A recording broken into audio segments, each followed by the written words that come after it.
ایک گلدستہ ہوتا ہے نا، گلدستہ، وہ گلدستہ اسی وقت کہلاتا ہے جب اس میں مختلف اقسام کے پھول ہوا کرتے ہیں۔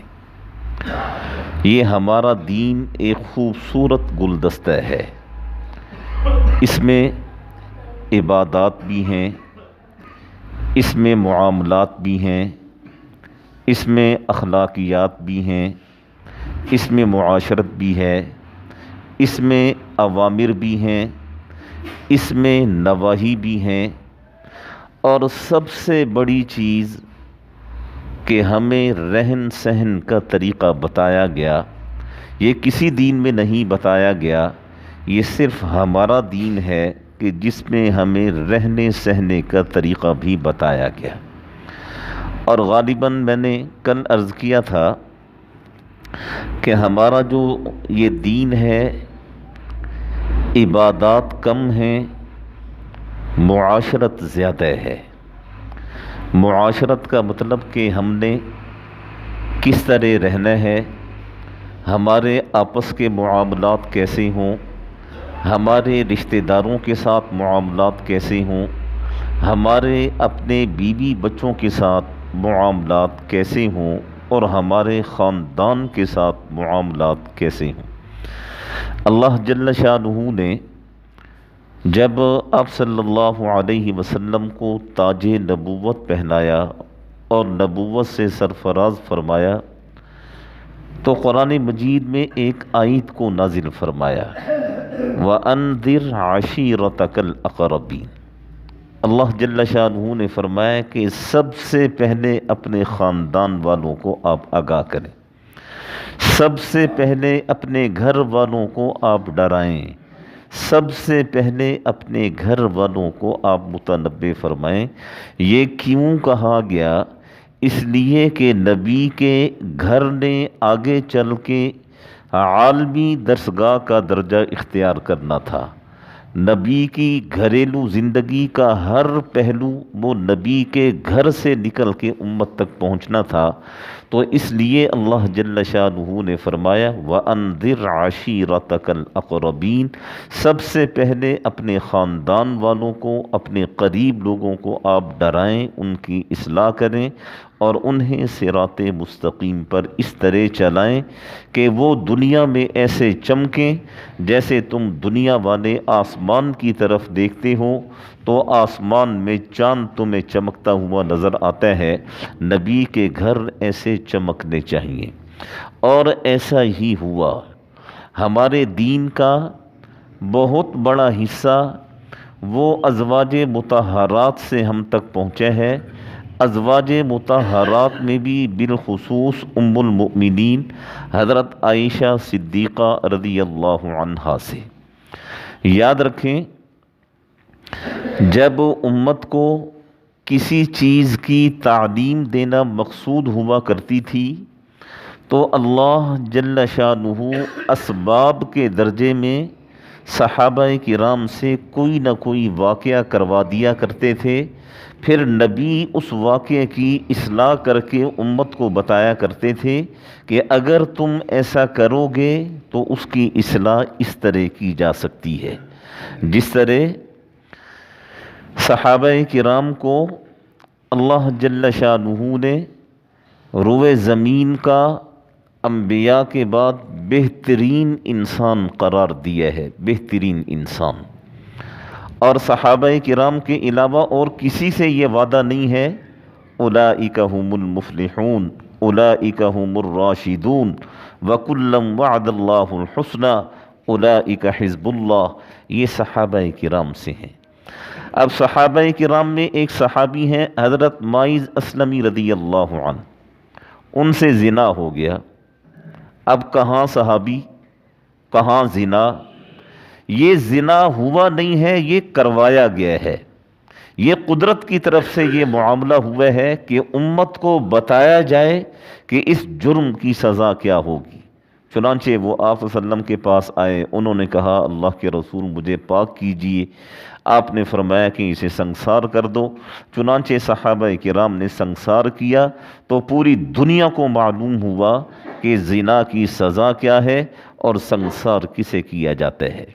बिल्कुल इसी तरह उम्मत को जब कोई तालीम देना मकसूद होती है तो नबी के घर से ही कोई ना कोई असबाब के दर्जे में ऐसा मुआमला करवा दिया जाता है कि जिससे उम्मत के लिए तालीम के दरवाज़े खुल जाते हैं और उम्मत को तालीम मिल जाती है। जिस तरह कल मैंने अर्ज़ किया था कि आप सल्लल्लाहु अलैहि वसल्लम ने जब हज़रत ज़ैनब बिन्त जहश रज़ियल्लाहु अन्हा से निकाह किया तो निकाह के बाद रुखसती हुई, पर्दे के कोई अहकामात इस वक़्त तक नाजिल नहीं हुए थे। तो हज़रत ज़ैनब बिन्त जहश रज़ियल्लाहु अन्हा आपके हुजरा में तशरीफ़ लाईं तो आप दीवार की तरफ मुँह कर बैठ गईं और सहाबा किराम तशरीफ़ लाते रहे, मुबारकबाद देते रहे और आप सल्लल्लाहु अलैहि वसल्लम ने वलीमे का जो एहतिमाम फरमाया था वो खाते रहे और खाकर निकलते रहे। तो आखिर में जो 2-3 सहाबी थे उन्होंने वहीं खाना खाया और खाना खाकर वहीं बैठ गए। अब आप सल्लल्लाहु अलैहि वसल्लम की चाहत और ख्वाहिश ये थी कि ये लोग अब यहाँ से जाएं, लेकिन उन लोगों को इस चीज़ की तालीम ही नहीं थी कि खाने के बाद मेहमान के घर में बैठना मेहमान के लिए तकलीफ़ का बाइस है।